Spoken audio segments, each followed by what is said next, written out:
Attention, this is great news. A judge has ordered that the revocation of parole will be put on hold until this judge decides if the way in which parole was terminated for citizens of Cuba, Haiti, Nicaragua, and Venezuela is legal. How did this happen?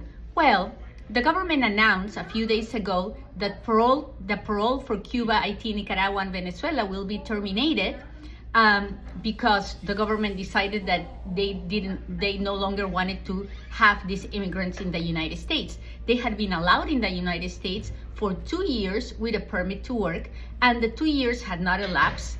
But the government decided that they were just going to terminate it and that people needed to leave the United States by April 24.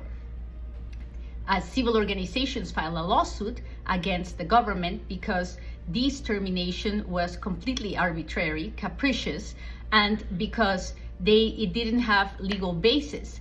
And it violated the Administrative Procedures Act, which is the law that establishes the procedural mechanisms by which the government can give benefits and remove benefits from immigrants. So this is great news. It means that you don't have to quit your job, that you don't have to leave by April 24.